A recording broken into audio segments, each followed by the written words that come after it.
परमपिता परमेश्वर करुणावर्णालय को नमन है। ब्रह्मांड मंडल के सभी देवी देवताओं को नमन है।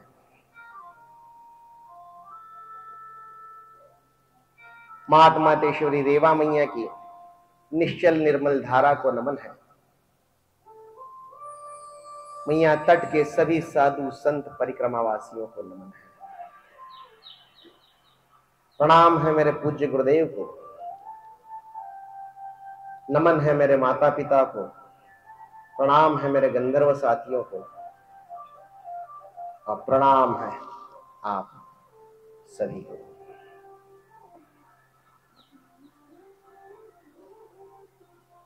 प्रणाम इसलिए आज कि मुंबई पुणे जैसे महानगर में, व्यस्त नगर में इतने लोग आना भी काफी बड़ी बात है और उस पर समस्याएं बहुत, बारिश, ट्रैफिक जैम, बहुत सारी समस्याएं, और इन सारी समस्याओं को मात करते हुए आप यहां पर आए, इसलिए आपको नमन है। कल हमने मैया का अवतरण किस प्रकार से हुआ इस विषय में चर्चा करी। इनका आपने सभी ने श्रवण किया कि मैया किस प्रकार से भूमि पर आई, क्यों प्रकट हुई, देवताओं को समस्या आई, समस्या के निवारण के लिए शिव शंकर जी ने ध्यान लगाया, मैया प्रकट हुई और देवता ही नहीं, छोटे छोटे कीड़े मकोड़े, पतंगे, दीमक, वाळवी तक को तारने के लिए माता मातेश्वरी नर्मदा मैया इस पृथ्वी तल पर आई। पृथ्वी तल पर आने के पश्चात मार्कंडेय महामुनि ने मैया के तट की पूरी महिमा धर्मराज युधिष्ठिर और पांचों पांडव देवी द्रौपदी को बताई और वो महिमा संपूर्ण इस ग्रंथ में बद्ध है और इसी को कहते हैं नर्मदा पुराण। इसी को कहते हैं नर्मदा पुराण। 14,569 श्लोक, 352 अध्याय का महाग्रंथ, ये तो सिर्फ इस ग्रंथ में है। 18 पुराण हैं हमारे सनातन शास्त्र के, 18 पुराण हैं और 18 पुराणों में 3,90,000 के लगभग श्लोक हैं और 3,90,000 श्लोकों में से लगभग 20 से 22,000 श्लोक मात्र नर्मदा मैया की महिमा को गाते हैं।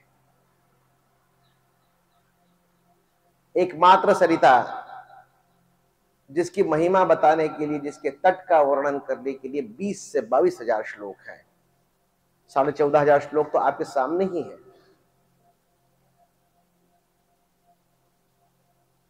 और दूसरी महानदी या दूसरी सरिताओं के यदि तुलना की जाए तो गंगा मैया का बखान करने वाले श्लोक पुराणों में है लगभग 7,000। जमुना मैया का बखान करने वाले श्लोक हैं लगभग 4,000 के आसपास कुछ तो भी।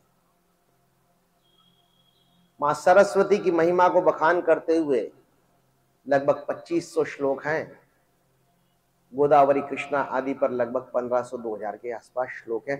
अर्थात हमारे सनातन शास्त्र में, पुराण शास्त्र में जो इतना विशाल शास्त्र है, उसमें सर्वाधिक महिमा यदि किसी जगत जननी नदी की यदि बताई हो तो वो है मां नर्मदा। लगभग 20 से 22,000 श्लोक, सर्वाधिक महिमा बताई गई है। और इसी महिमा के आधार पर धर्मराज युधिष्ठिर, पांचों पांडव, देवी द्रौपदी ने मार्कंडेय महामुनि जी के बताए हुए पथ पर चलते हुए 3 वर्ष 3 महीने 13 दिन में पूर्ण परिक्रमा करी।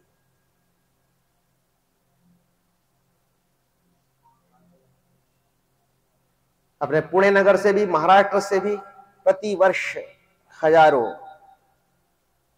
भक्त मैया के तट पर जाते हैं, परिक्रमा करते हैं। 3 वर्ष 3 महीने 13 दिन की परिक्रमा करने वाले तो अब उंगलियों पे गिनने इतने बचे हैं कि उंगलियों पर गिन लो।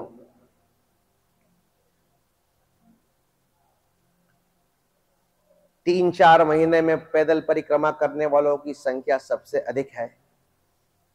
5-6 महीने वाले भी हैं और वाहन से 15-20 दिन में भी परिक्रमा करने वाले हैं।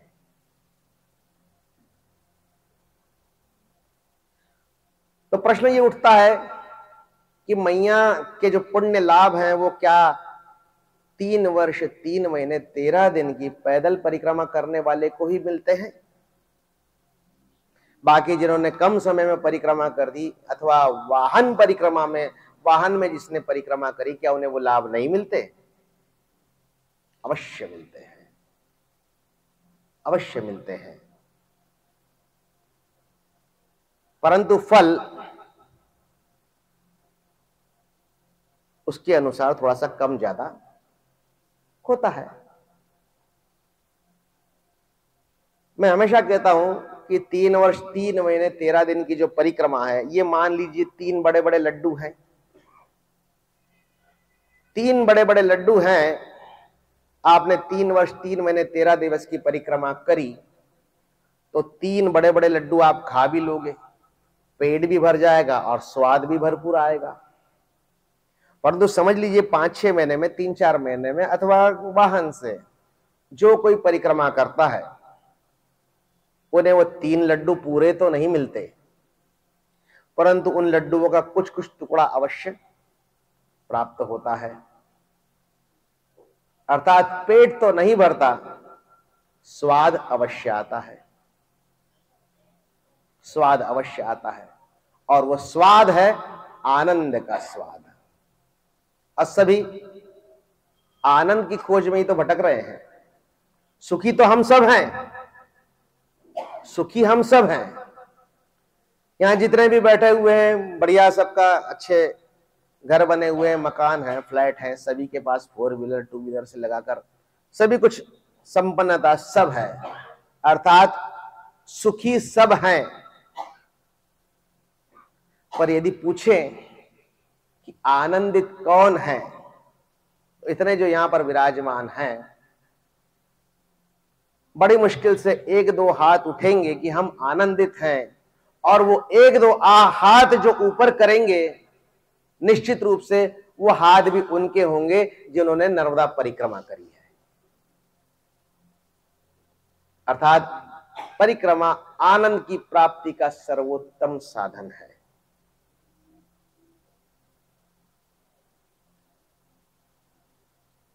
क्योंकि जहां सुख है वहां दुख है। सुख का विपरीत शब्द है, विलोम शब्द है दुख। और समझ लीजिए कि ये दोनों सौतेले भाई हैं, अर्थात एक दूसरे की बिल्कुल नहीं पटती। जहां पर सुख है वहां पर दुख नहीं है, जहां पर दुख है वहां पर सुख नहीं है। सौतेले भाई है, एक आता है दूसरा घोड़ चढ़ के चला जाता है। परंतु आनंद को यदि देखा जाए तो ये मान लीजिए कि आनंद अपने माता पिता की इकलौती संतान है। ये मान लिया जाए कि आनंद अपने माता पिता की इकलौती संतान है, नहीं तो फिर बाद में कोई आएगा बोले आनंद के माता पिता का नाम बताओ। अब मैं कहां से बताऊंगा, ये तो आपको सिर्फ उदाहरण देने के लिए बताया है। एक बार पूछा था मुझसे, मैंने ऐसे ही कहा, बाद में आके पूछा आपको आनंद के माता पिता का नाम मालूम है? हाँ मेरे को मालूम है, प्रकाश और ज्योति। मेरे पड़ोस में आनंद रहता है, उसके माता पिता का नाम प्रकाश और ज्योति है।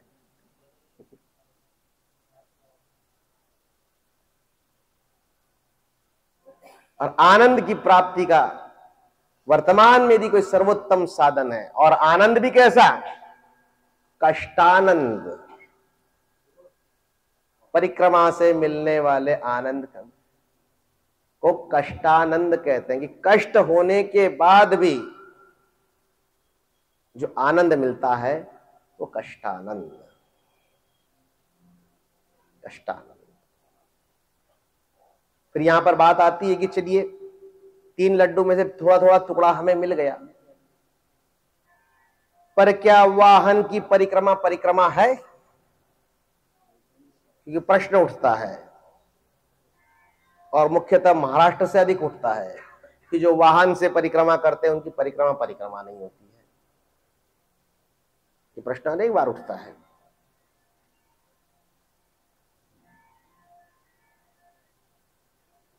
तो थोड़ा सा इससे आगे बढ़ते हुए कहो कि मार्कंडेय महामुनि ने तो सब सारे युधिष्ठिर को नियम बताए।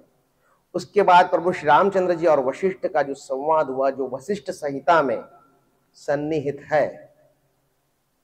नर्मदा पुराण में तो परिक्रमा के कम नियमों का उल्लेख है, परंतु वशिष्ठ संहिता में अधिक नियमों का उल्लेख है। और प्रभु श्री रामचंद्र जी ने जब वशिष्ठ महामुनि से पूछा कि जिन्हें पैदल संभव नहीं है, तो क्या उन्हें परिक्रमा का लाभ नहीं मिलेगा? तो महामुनि वशिष्ठ ने कहा था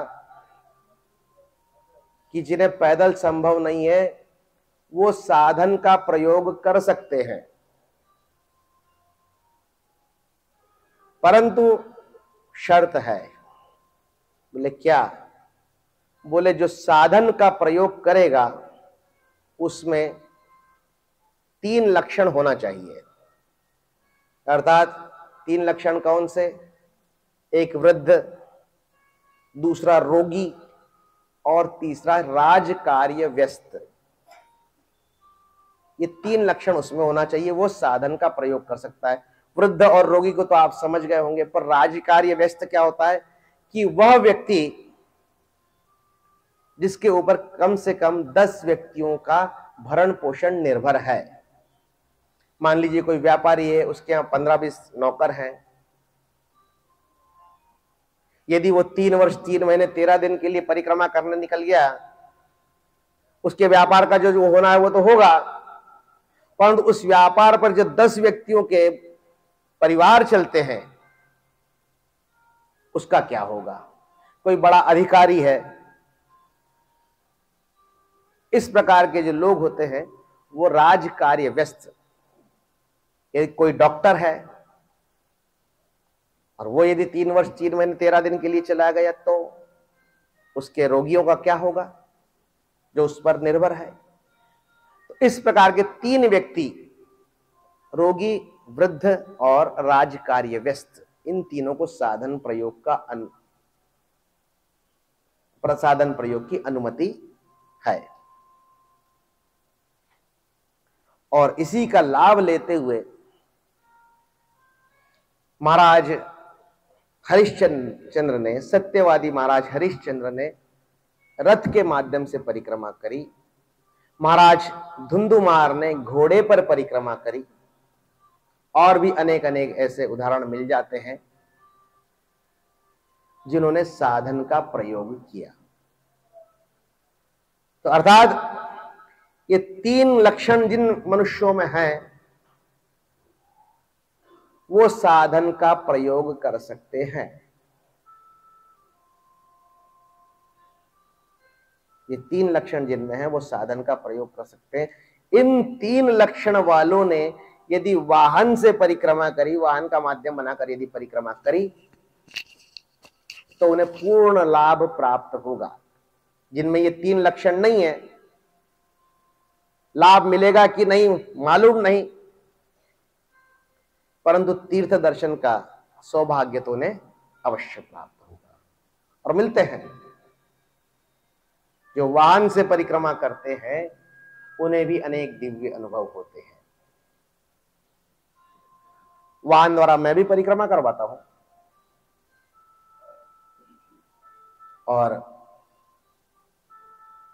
उसमें भी अनेक अनेक ऐसे अनुभव आते हैं कि जो भक्ति भाव से मैया जी के प्रति समर्पित हो जाते हैं, षोडशोपचार पूजन और जो भी वहां पर मैया जी के दर्शन का लाभ जो पूरे श्रद्धा और विश्वास से लेते हैं और मैया में पूरा श्रद्धा और आस्था रखते हैं, उन्हें वाहन परिक्रमा में भी अनेक अनुभव प्राप्त होते हैं। एक उदाहरण तो हमारे मध्य ही बैठे हैं, उनकी धर्मपत्नी यहाँ पर विराजमान है, अपने पुणे के ही जो वाहन परिक्रमा करी थी। वैसे तो काफी बैठे हुए हैं मेरे साथ वाहन परिक्रमा करे हुए, उनके अपने अपने अलग अलग अनुभव हैं, पूछिए।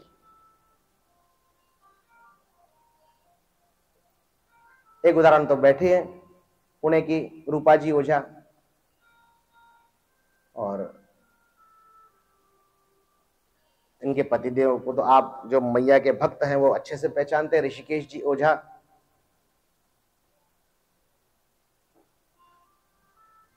और भरूच में नवराष्टक का संगीतमय गायन चल रहा था और ऐसे में मैया की उन्हें ऐसी दिव्य अनुभूति हुई और मैया के ऐसे दीवाने हो गए कि आज पुणे के, ये समझ लीजिए महाराष्ट्र के भी परिक्रमा वासियों को जो मैया के भक्त हैं, उनके लिए ऋषिकेश जी ओझा कोई अपरिचित नाम नहीं है। हमारे साथ वाहन से परिक्रमा गए थे और भरूच में उन्हें दिव्य अनुभव प्राप्त हुए,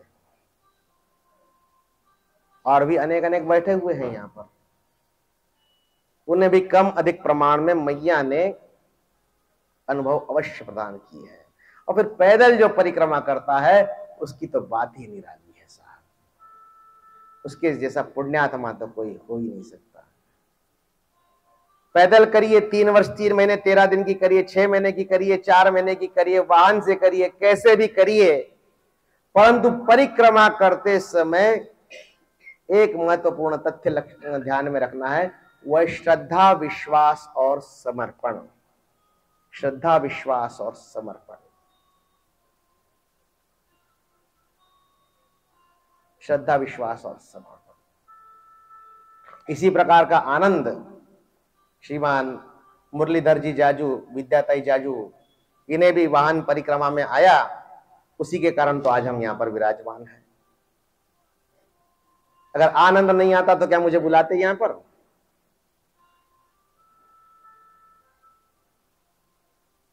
और इसी आनंद का नाम है मैया की परिक्रमा। कर से हार थोड़ा सा हल्का वाला लाइए, वजन बहुत हो जाता है और ये वजन सहन नहीं होता साहब।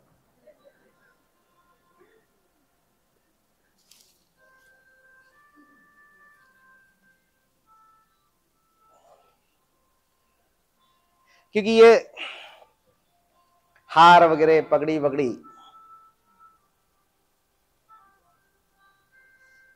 सम्मान की निशानी है, और मैं ये मानता हूं कि भले ही मैया की पुराण की कथा कहता हूं, सब कुछ है, और उसी के कारण ये सब हार पगड़ी वगैरह सब सम्मान के रूप में प्राप्त होती है, परंतु कभी कभी सोचता हूं कि क्या मैं उस सम्मान का, इसका अधिकारी हूं? ठीक है, कथा कहते हैं इसलिए व्यासपीठ पर बैठना ही, क्योंकि जो भी कथा कथन करेगा, व्यास जी की वाणी जो भी सुनाएगा, उसे व्यासपीठ पर बैठना है, ठीक है। इसलिए कल से हार थोड़ा सा छोटा हो, वजन में हल्का हो।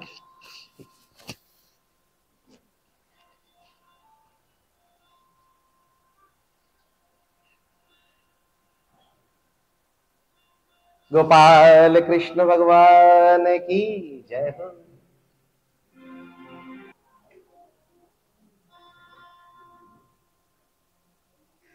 परिक्रमा, परिक्रमेचे नियम पुण्यामध्ये काही वेगळे सांगायची गरज नाही। परिक्रमेचे नियम काही काही नवीन नियम तर पुण्यावाल्यांनीच मला सांगितलेले आहेत, जे मला सुद्धा माहिती नाही, जे कुठल्याही पुराणामध्ये किंवा वशिष्ठ संहितेमध्ये नाही, असं पुण्याहूनच मला सूचना येते की हे पण नियम आहेत। बाबा ठीक आहे, तुम्ही सांगता तर ठीक आहे, मी कुठे वाचलेच नाहीत। त्यापैकी एक नियम जो सांगितला जातो इथे पुण्यामध्ये की परिक्रमा केल्यानंतर आपले कपडे तिथे सोडून यायचे.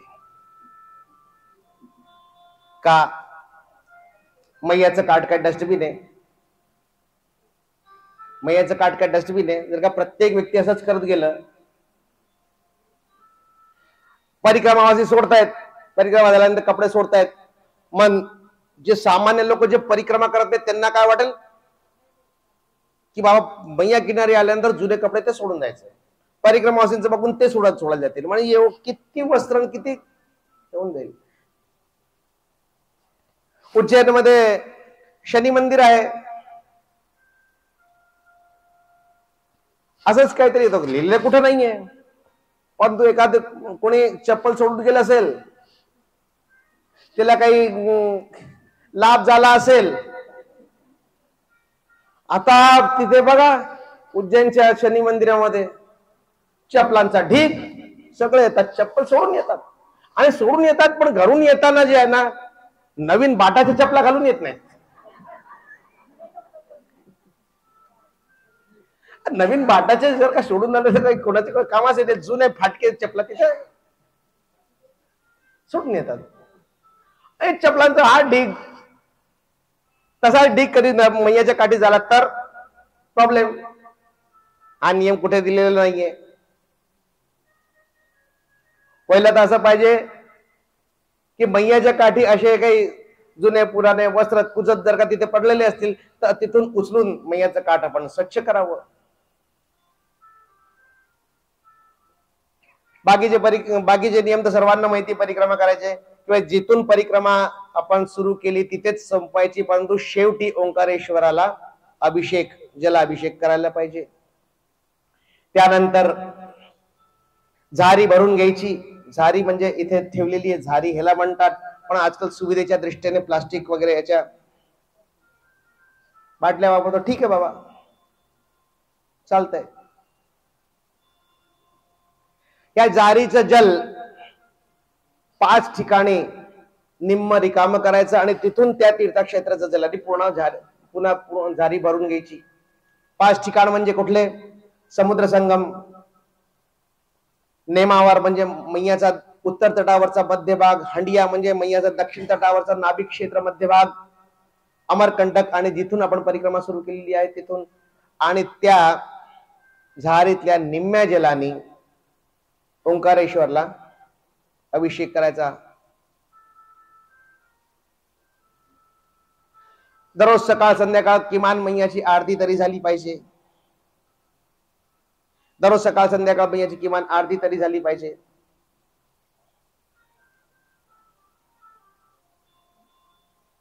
आणि एक नियम आहे की परिक्रमा करताना तेल किंवा तूप सोबत नसावं. आता का नसावं त्याचा अश्वत्थामाचा संबंध आहे, तो आपण नंतर सांगू. तेल किंवा तूप सोबत नसावं. फुलवात्या, तुपात भिजवलेल्या फुलवात्या असाव्या, पण तेल किंवा तूप नसावं. अथाच इथे पुण्यामध्ये 3-4 वर्षापूर्वी एक व्याख्यान होतं. व्याख्यानाचा 3-4 तासाचं तो व्याख्यान होतं. मी व्याख्यानाचा विषय पूर्ण केला. त्याच्यानंतर एक भक्त तिथे होते, त्यांनी त्यांचं उद्बोधन प्रारंभ केलं. म्हणे ठीक आहे, मी काही बोलणार नाही, तुम्हाला काही प्रश्न असेल तर विचारा.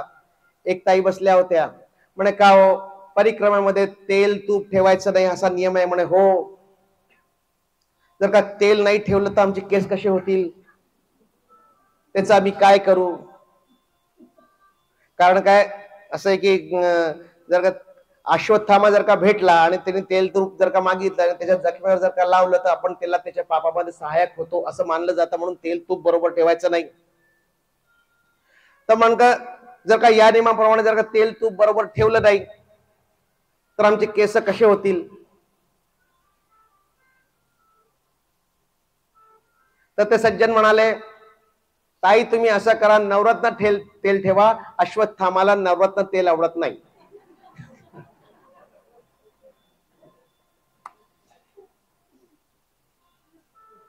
अश्वत्थामा म्हटलं ना की खूप आता ठाण्याला कथा होती आणि कथा संपल्यानंतर तिथले प्रतिष्ठित विद्वान म्हणजे लहानपणापासून ज्यांची पुस्तकं आम्ही वाचली त्यांच्या पुस्तकातून मंत्रपठण कसं करायचं, शुद्ध मंत्रपठण कसं करायचं ते आम्ही शिकलं. त्यांच्याविषयी आदर होता. पहिल्यांदा ते मुंबईला भेटले आणि ते सुद्धा मैयाचं पुराण करताना भेटले आणि मला खूप आदर वाटला की यांच्याकडनं आता प्रत्यक्ष भेटले आहेत तर त्यांच्याकडनं मला काहीतरी नवीन शिकायला मिळेल. कथा झाली, आरती झाली, त्याच्यानंतर त्यांनी त्यांचं उद्बोधन प्रारंभ केलं. म्हणजे परिक्रमेचा आणि अश्वत्थामाचा खूप मोठा संबंध आहे.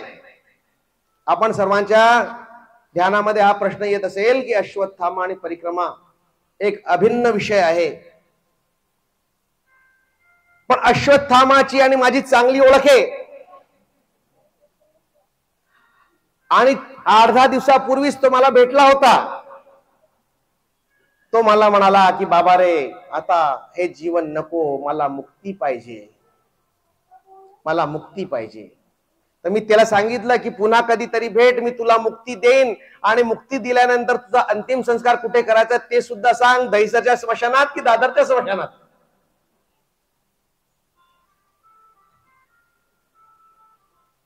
आजकाल जणू काय ना, अश्वत्थामा म्हणजे एखादी काही पानाची टपरी किंवा किराणाचं दुकान खोलून बसलेलं आहे, कोणालाही कधीही भेटतो असं झालेलं आहे.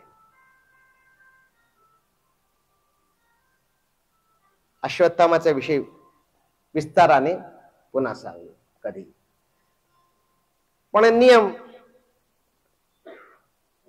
की तेल तूप बरोबर ठेवायचं नाही, ठीक आहे, झारी ठेवायची 5 वेळा, त्याचं जल परिवर्तन करायचं आणि त्याच 5 ठिकाणी जमल्यास मग याला श्रृंगार सामग्री सुद्धा समर्पित करावी.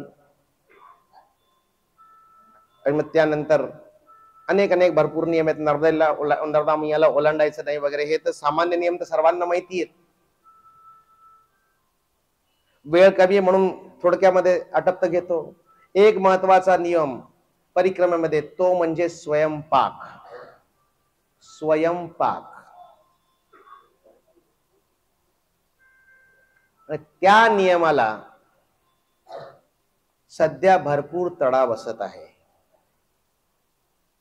जो कोणी परिक्रमावासी येतो, कुठला का असे ना, महाराष्ट्राचा असो, मध्य प्रदेशचा असो, गुजरातचा असो किंवा अमेरिका ऑस्ट्रेलियाचा कुठला का असे ना, सर्वांना सिद्ध भोजन पाहिजे.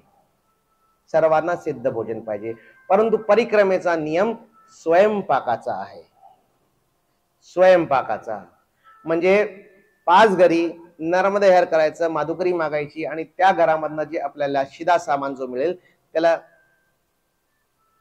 तिथेच शिजवायचं आणि आपण ग्रहण करायचं.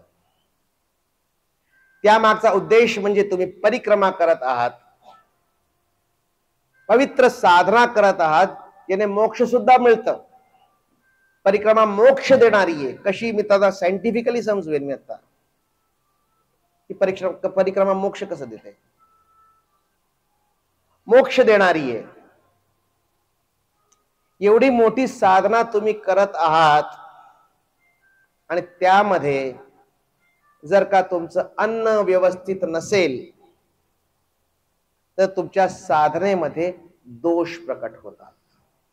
साधनेमध्ये दोष प्रकट होतात.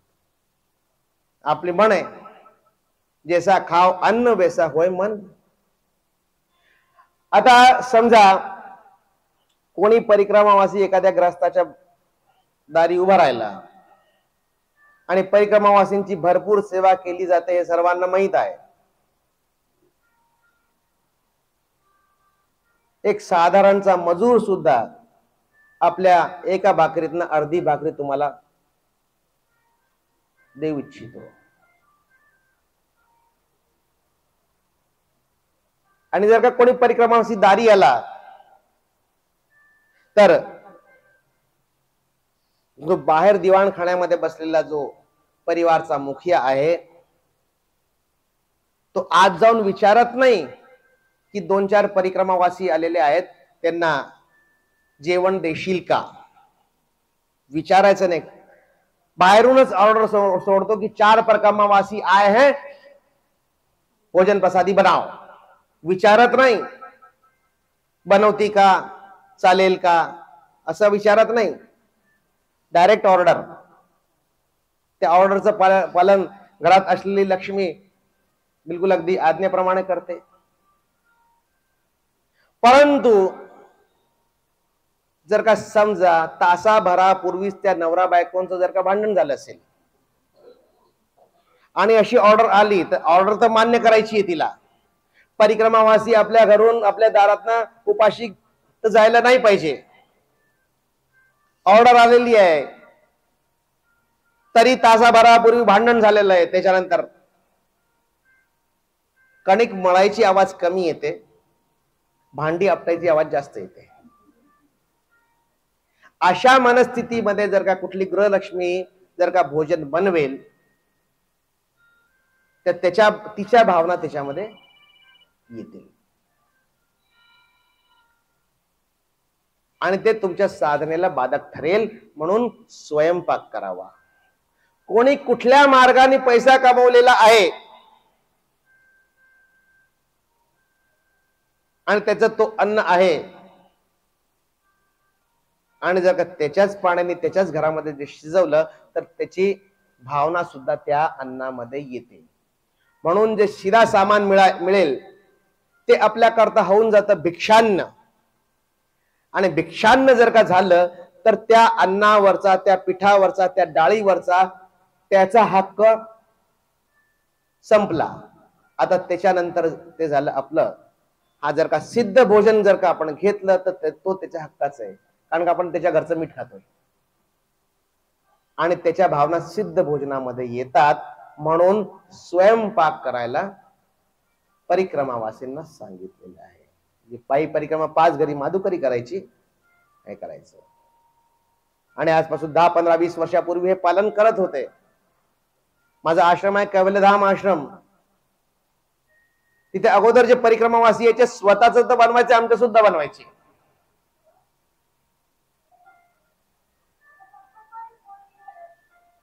म्हणून सर्वात मोठा नियम म्हणजे स्वयंपाक. याचं जर का सर्वांनी जर का अवलंबन केलं, तर परिक्रमेमध्ये अजून जास्त आनंद येईल, अजून जास्त आनंद येईल. हा नियम. त्यानंतर अनेक भरपूरसे असे नियम आहेत.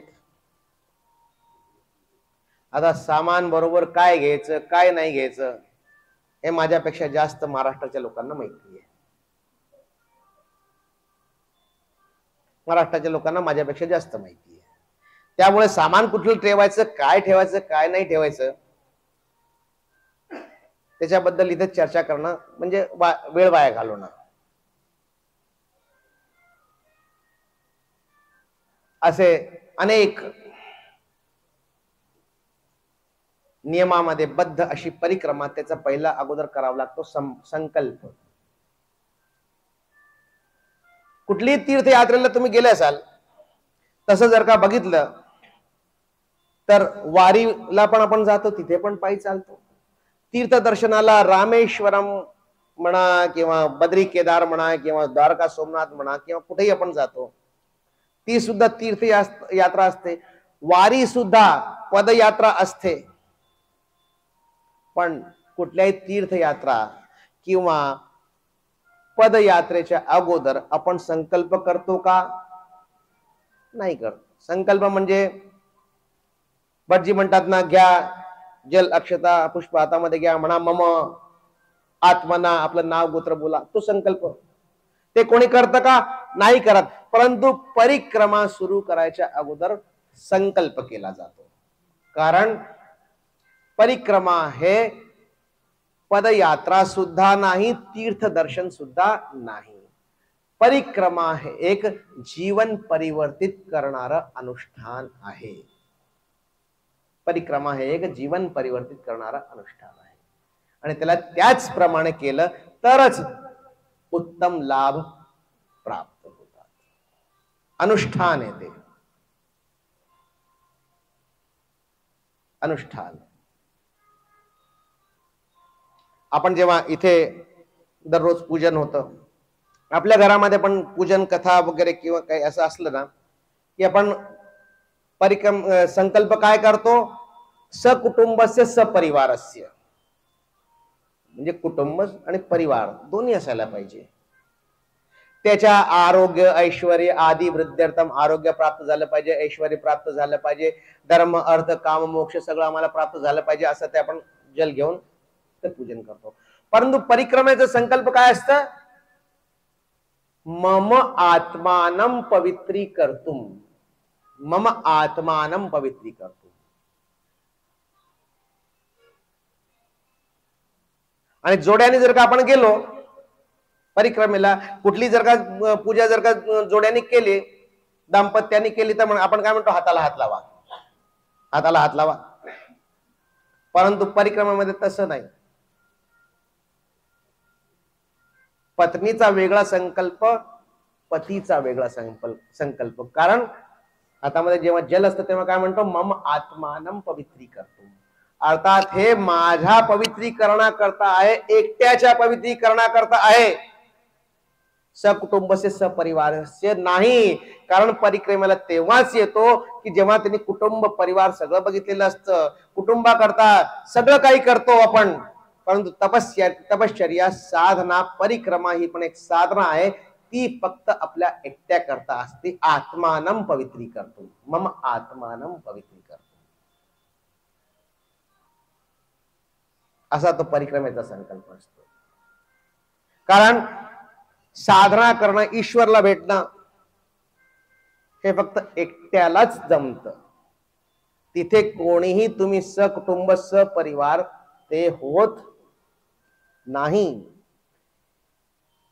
एका गावामध्ये प्रभूच्या विठ्ठलाचा, ईश्वराचा खूप मोठा भक्त होता, ईश्वराची खूप मोठी भक्ती करायचा, बढ़िया भक्ति करता था वो, प्रभु में तल्लीन रहता था. प्रभु एक दिन प्रसन्न हो गए, दर्शन दिए, साक्षात प्रभु सामने खड़े हो गए. अरे बोले वाह क्या आनंद है, आज तो साक्षात प्रभु के दर्शन हो गए, वाह वाह वाह वाह वाह वाह, आज तो मेरा जीवन धन्य हो गया, आदि आदि. बोले प्रभु, तो प्रभु बोले कि हे भगत, मैं सिर्फ तुझे दर्शन देने के लिए नहीं आया हूं. बोले फिर? बोले मैं तो तुझे साथ में ले जाने आया हूं, अपने साथ वैकुंठ. अरे वाह क्या बात है, बड़े बड़े ऋषि मुनि संतों को सदेह वैकुंठ जाते हुए देखा है, वो सौभाग्य आज तो मुझे भी मिला है. बोले प्रभु, ये जो भक्ति साधना मैंने करी वो मैंने अकेले के लिए तो नहीं करी. जो भक्ति साधना, जो भी पूजन मैंने आपका कराया, जिसके कारण आपने मुझे दर्शन दिए, वो मैंने मेरे परिवार के लिए, मेरे गांव के जो मेरे बंधु बांधव हैं, मेरे जो परिचित हैं, उन सभी के लिए करी है. मैं ये चाहता हूं प्रभु कि उन सबको मैं वैकुंठ लेके जाऊं. अरे बोले कैसी बात कर दी, तेरी साधना, तेरी तपस्या इतनी उत्तम है, तेरे साथ में जो भी चलना चाहे उन सबको मैं वैकुंठ ले जाऊंगा. तो बोले प्रभु यहीं खड़े रहो, मैं जरा पूछ के आता हूं कौन कौन मेरे साथ चलने वाला है. गया परिवार में, पत्नी से पूछा मैं जा रहा हूं, तू भी चल. अरे बोले मैं कैसे जाऊं, तुम तो चले जाओगे, बच्चों की शादियां कौन करेगा. चलो ठीक है. काका जी से पूछते, काका जी के तो सारे बच्चों की शादियां हो गई है. अरे बोले काका जी चलिए.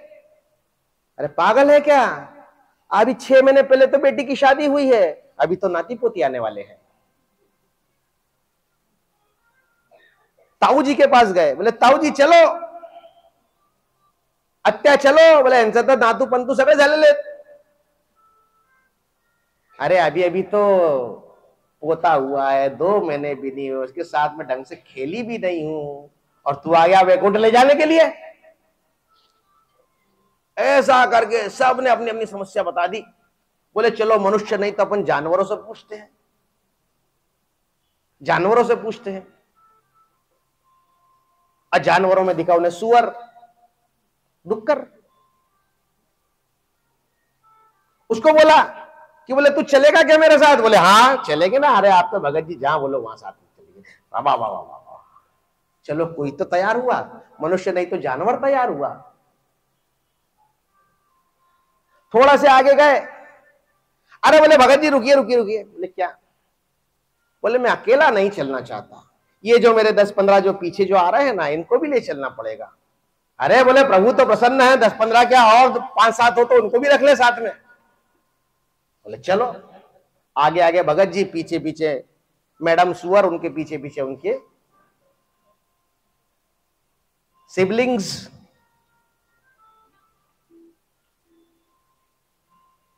चले, थोड़ा सा और आगे गए। अच्छा बोले भगत जी भगत जी भगत जी रुको थोड़ा थोड़ा। बोले अपन कहां जा रहे हैं? अरे बोले स्वर्ग में जा रहे हैं। पगले तेरा सौभाग्य जाग गया है कि तू स्वर्ग में जा रहा है मेरे साथ। अच्छा बोले भगत जी, बोले स्वर्ग कैसा होता है? अरे बोले स्वर्ग तेरे की क्या बताओ, स्वर्ग में तो इतने बड़े बड़े सुंदर उद्यान हैं, फूल खिलते हैं, और इतनी सुंदर सुंदर नदियां हैं, सुंदर सरोवर है, अप्सराएं नृत्य करती है, भोजन के लिए नाना प्रकार के व्यंजन मिलते हैं, वहां तो इतना सुख है कि पूछो मत। अच्छा बोले भगत जी एक बात बताओ, जिस स्वर्ग में आप मुझे ले जा रहे हो वहां पे नाली है क्या? अरे बोले पागल, बोले स्वर्ग में कोई नाली होती है क्या? स्वर्ग में कोई गटर होती है क्या? बोले गटार नहीं होती इसका मतलब गंदगी नहीं होती ना। अरे बोले स्वर्ग में कहीं गंदगी होती है क्या? स्वर्ग तो बोले इंदौर से भी ज्यादा साफ है। हमारा इंदौर है, स्वर्ग तो इंदौर से भी ज्यादा साफ है। भगत जी आप अकेले ही जाओ, अगर नाली नहीं है, गटर नहीं, तो वहां मेरा क्या काम? इसी प्रकार ये दुनिया, इस गंदगी में हम पड़े हुए हैं, और यदि इसी गंदगी में इस दुनिया में रहोगे तो ऐसे ही करते रहोगे, और यदि इससे बाहर निकलोगे तो स्वर्ग मिलेगा। और वो स्वर्ग प्राप्त होता है परिक्रमा से, वो स्वर्गिक सुख प्राप्त होता है परिक्रमा से। और जैसे भगत जी प्रभु जी के साथ में अकेले गए, परिक्रमा भी हमें अकेले को ही करना पड़ती है। इसलिए परिक्रमा का संकल्प होता है मम आत्मानम पवित्रीकर्तुं।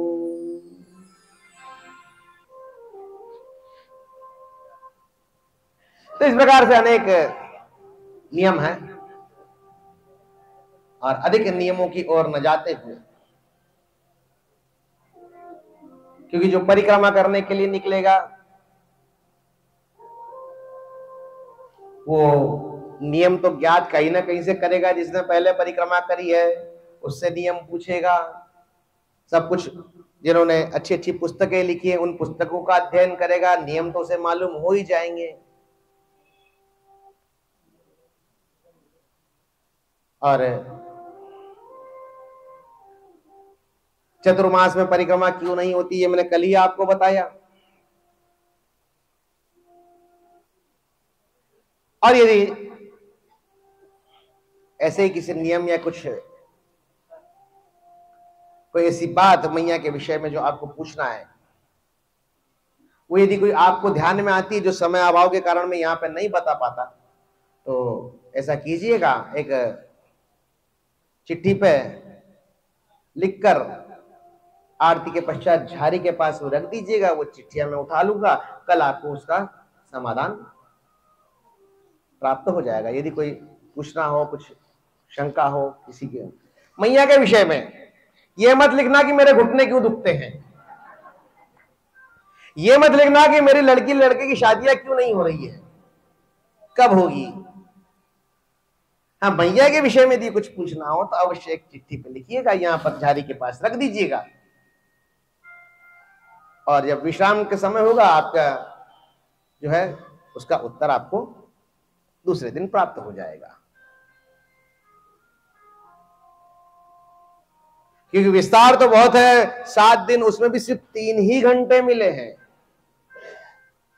7 दिन उसमें सिर्फ 3 ही घंटे मिले हैं, और मैया के तट के तीर्थ क्षेत्र इतने हैं कि उन सभी तीर्थ क्षेत्रों का वर्णन होना भी संभव नहीं है,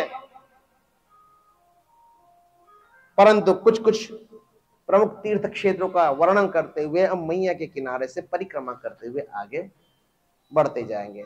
और निश्चित रूप से सारे तीर्थ क्षेत्रों का वर्णन है नहीं, तो जो प्रमुख प्रमुख तीर्थ हैं तो आपको ऐसा लगता भी होगा कि भाई कि अमुक तीर्थ उसका वर्णन मुझे सुनना है।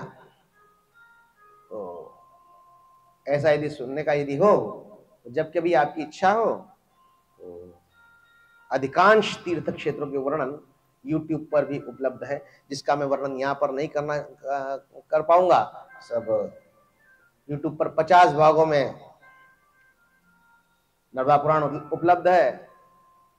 अनय रेवाशीष के नाम से जो लिखा हुआ है ना, उसी नाम से चैनल है, सब्सक्राइब कर लीजिएगा, लाइक कर लीजिएगा। ये तो बोलने की परंपरा हो गई है आजकल साहब। Please like, subscribe and press the bell icon. आपसे भी बोलूंगा।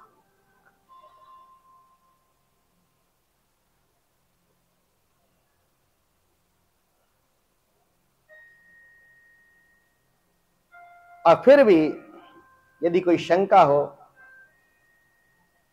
तो बाहर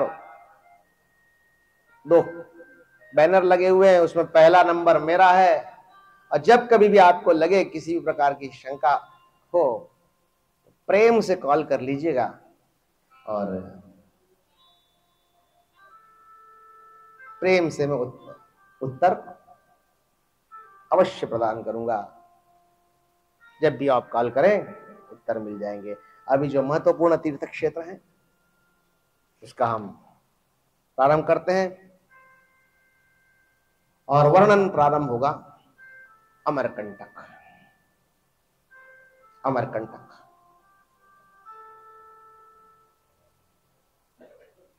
अमरकंटक में भी उसका भी बहुत संक्षिप्त वर्णन, क्योंकि आगे भी काफी कुछ कहना है।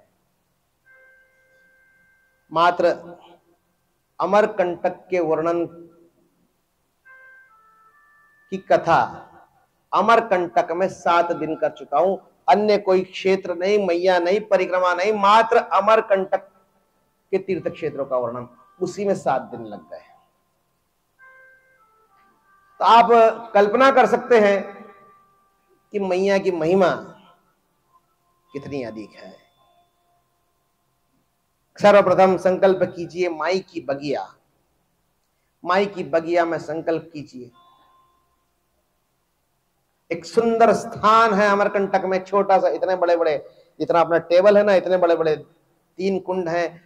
वो मैया का प्रथम उद्गम माना जाता है। हालांकि विवाद उस पर भी है, परंतु मान्यता है तो उसे मानना पड़ेगा।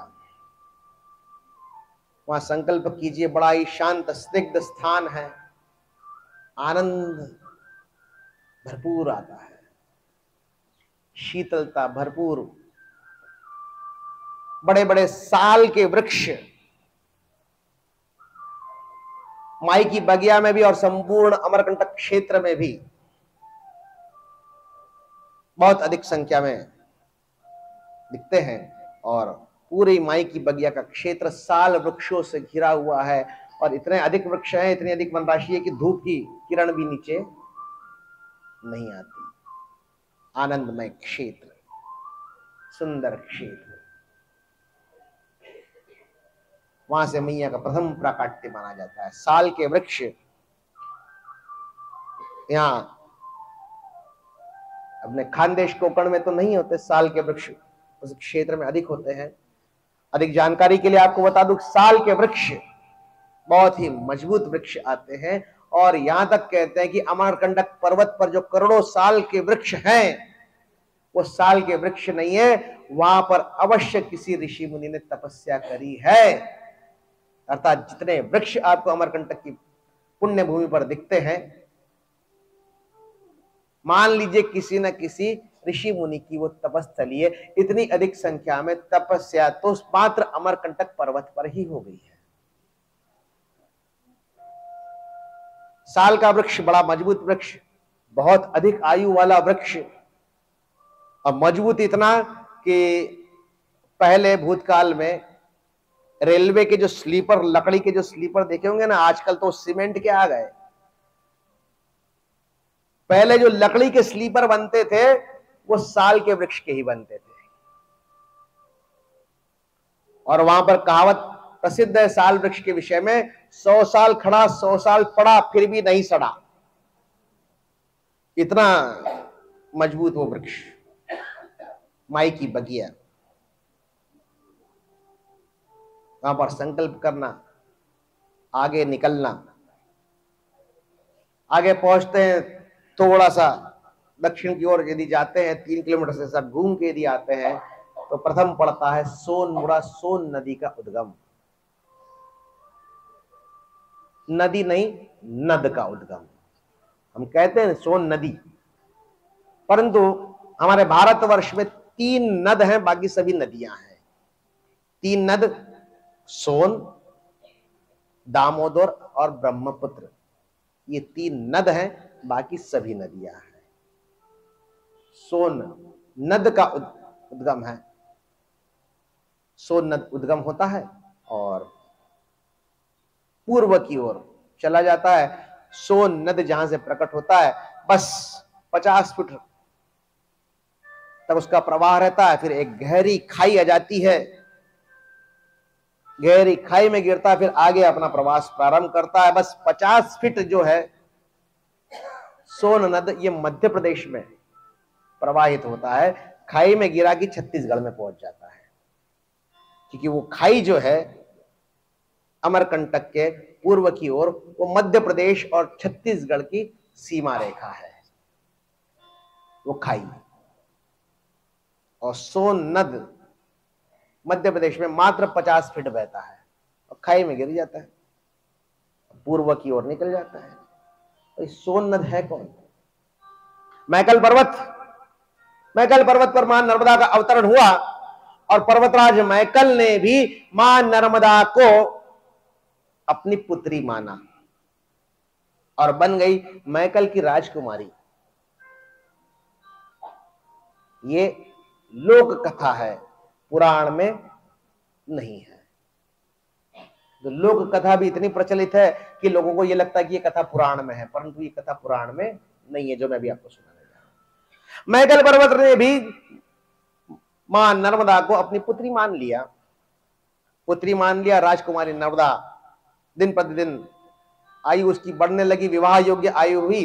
तो मैकल पर्वतराज ने घोषणा कर दी कि जो भी अमरकंटक पर्वत पर गुलबकावली का पौधा लेकर आएगा, उसके साथ में मां नर्मदा का विवाह, राजकुमारी नर्मदा का विवाह हो जाएगा। और वो गुलबकावली का पौधा, हालांकि ये गुलबकावली भी शब्दों का मुसलमानीकरण हुआ है।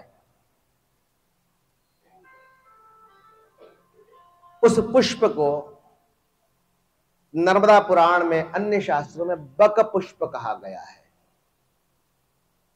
लेकिन बाद में फिर हमारे शब्दों का उर्दूकरण, फारसीकरण हुआ, तो वो हो गया गुले बक आवली और हो गया गुलबकावली। वास्तव में उस पुष्प का नाम है बक पुष्प। बक पुष्प। जो भी गुलबकावली का पौधा अमरकंटक के पर्वत पर लेकर आएगा, उसके साथ में राजकुमारी नर्मदा का विवाह हो जाएगा। आणि ते गुलबकावलीचं रोप घेऊन आले कोण? महाराज सोन। महाराज सोन गुलबकावलीचं ते रोप घेऊन आले अमरकंटक पर्वतावर, आणि महाराज मैकल यांनी नर्मदेचा विवाह सोन बरोबर निश्चित केला। विवाह निश्चित झाल्यानंतर वरात घेऊन आले। वरात घेऊन आल्यानंतर मैकल पर्वतावर आले। महाराज सोन आणि जसं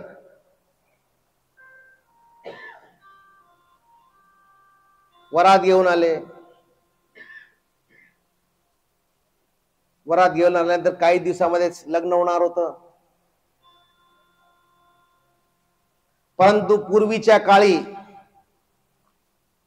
वर आणि वधू लग्नाच्या अगोदर एक दुसऱ्याला बघायची नाही. अंतरपाठ जोपर्यंत खाली होत नव्हतं, बाजूला जेव्हा जोपर्यंत अंतरपाठ होत नव्हतं तोपर्यंत वर आणि वधू एक दुसऱ्याचं मुख बघत नव्हते. आताचा काळ बदललेला, आता तसं नाहीये. काळ बदलत असतो. अगोदर अंतरपाठ बाजूला केल्याशिवाय वर वधूचं मुखदर्शन नव्हते होत. त्याच्यानंतर आई वडिलांनी विचार केला की कमीत कमी एक दुसऱ्याला दाखवा तर खरं. नाहीतर अगोदर जे आई वडील जे ठरवायचे, मोठे लोक जे ठरवायचे, वरिष्ठ मंडळी, तेच झालं बाबा. पण त्याच्यानंतर म्हणा दोघांना आयुष्यभर बरोबर राहायचंय, कमीत कमी एक दुसऱ्याला बघू तर द्या. ठीक आहे, बघायला सुरुवात केली. बघता बघता म्हणे आता दोघांना आयुष्यभर बरोबर राहायचंय, कमीत कमी जरा त्यांना बोलू तर द्या. आपसामध्ये बोलणं सुरू झालं. अगोदर घरामध्ये बोलणं सुरू झालं. त्याच्यानंतर एक दुसऱ्याला बरोबर राहायचंय. आपण सगळे इथे वरिष्ठ बसलेले आहोत आणि ते तिथे बोलत बसले, तर हे काय यांना काही पटत नाही ना, लाज येते त्यांना. म्हणून असं करा, आम्ही इथे बसलेले, तुम्ही जरा बाहेर फिरून या, बाहेर फिरून या. चला बाबा, बाहेर फिरून आले. परत काळ बदलला. म्हणे आता काय बाहेर वगैरे फिरणं झालं. आता तुम्ही बाहेर फिरायला जाताच आहे तर थोडीशी शूटिंग पण करून घ्या, प्री वेडिंग शूट. इथपर्यंत तर ठीक होत, परंतु काळ अजून बदलला आणि आता मागणी होत आहे टेस्ट ड्राईव्हची. आता मागणी होत आहे कशाची? टेस्ट ड्राईव्हची. लिव्ह इन रिलेशनशिप सध्या खूप गाजलेला तो प्रकरण आहे. Live in relationship. Live in relationship म्हणजे तसं बोलणं मला वाईट वाटतं, पण तसं बोलावं लागतं की what is live in relationship. Live in relationship is पहले इस्तेमाल करे फिर विश्वास करे. टेस्ट ड्राईव्ह या विषयावर आपले जे मोठे मोठे कथाकार संत आहेत ते बोलले. त्यांना ट्रॉलिंग सुरू झाली. म्हणे हे तुम्ही चुकीचं बोलताय, कमीत कमी टेस्ट ड्राईव्ह झाली पाहिजे. त्यांना खूप त्यांच्यावर FIR सुद्धा झाले. त्याच्यावर पोलीस स्टेशन मध्ये रिपोर्ट सुद्धा झाली. काय चुकीचं बोलले ते, काय चुकीचं बोलले. इथे बसलेल्यांपैकी कोणी त्याचं समर्थन करतं का? नाही. कोणी त्याचं समर्थन करतं का? नाही. निर्लज्जासारखे काय वक्तव्य आले की टेस्ट ड्राईव्ह करायला पाहिजे. जो म्हणाले ना की टेस्ट ड्राईव्ह करणं जरुरी आहे, त्यांना विचारा टेस्ट ड्राईव्ह म्हणजे काय. आपण शोरूम मध्ये गाड्या घ्यायला जातो तर त्याच्या अगोदर शोरूम वाले म्हणतात की बाबा अगोदर आमची गाडी वापरून बघा, अगोदर आमची गाडी वापरून बघा. तर प्रत्येक जण येतं आणि त्या एकाच गाडीला वापरतं. काय आपण गेलो की आपल्याला काय वेगळी गाडी आणि गाडी ती टेस्ट ड्राईव्ह करून करून करून एवढी खटारा होऊन जाते की त्या गाडीला कोणी घेत सुद्धा नाही. अर्थ आपल्याला कळला असेल. अर्थ आपल्याला जास्त विस्तार मध्ये सांगायची गरज नाही की टेस्ट ड्राईव्हच्या गाड्या कशा असतात.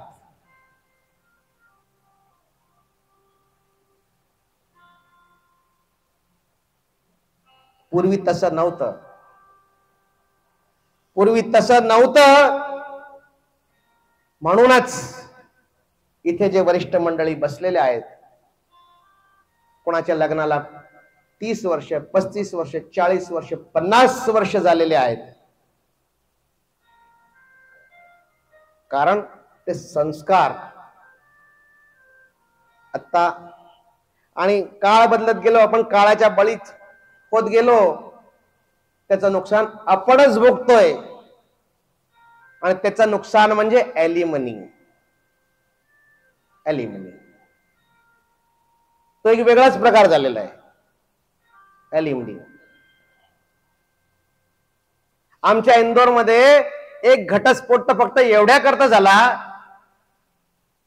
की बायकोने गिफ्ट दिलेला टी शर्ट नवऱ्याने त्याच्या वाढदिवसाच्या दिवशी घातला नाही,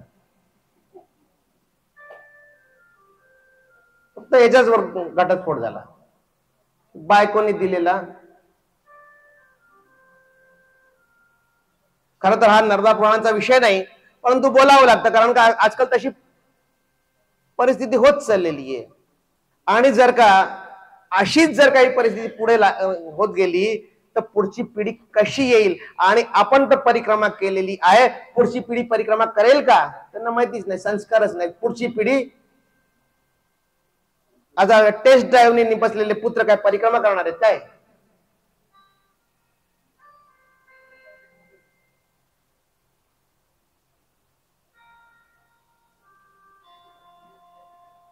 म्हणून बोलावं लागतं।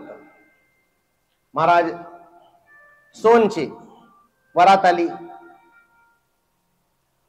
आता भलेही एक दुसऱ्याचे दर्शन नव्हते होत पूर्वी काळी, अंतरपाठ बाजूला झाल्याशिवाय, परंतु एक उत्सुकता तर होती की बाबा माझा होणारा वर किंवा वधू कशी आहे, एक थोडस आपण बघावं। इसलिए मां नर्मदा ने एक चिट्ठी लिखी, जैसे देवी रुक्मणी ने भगवान श्री कृष्ण को लिखी थी पाती, उसी प्रकार की एक चिट्ठी लिखी। और फिर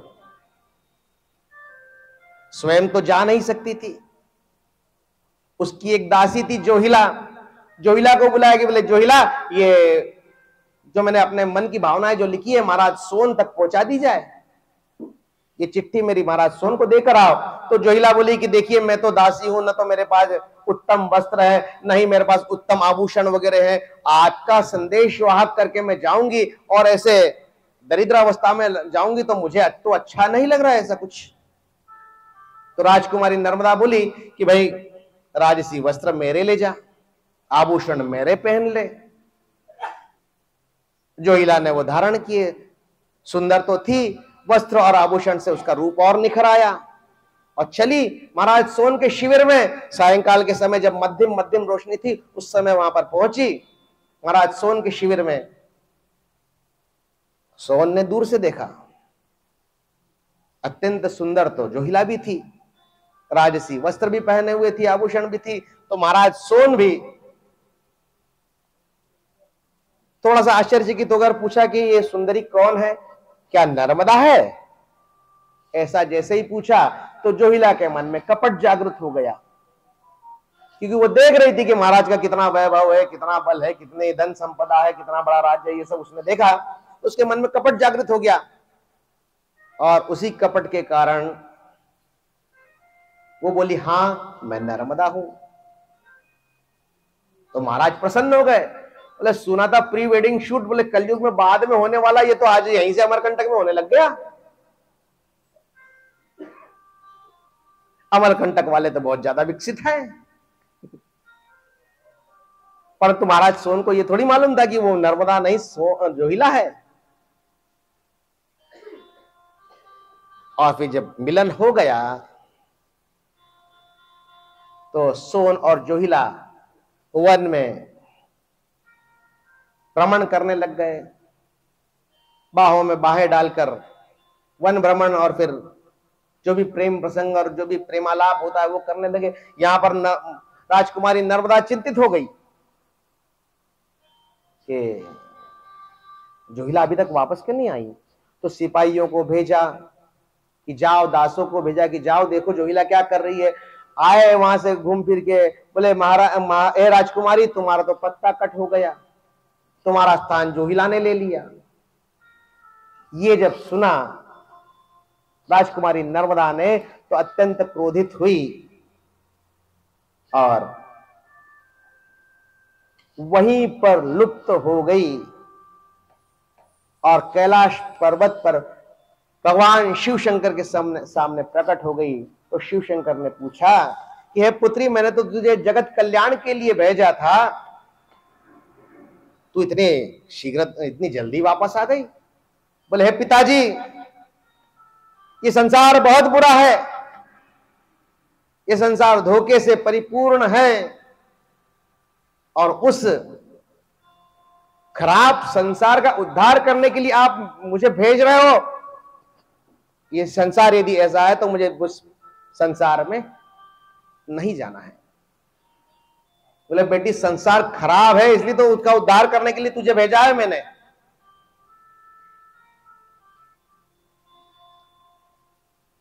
और बोले बेटी भगवान श्री कृष्ण श्रीमद् भगवद गीता में क्या कहते हैं कि संसार क्या है?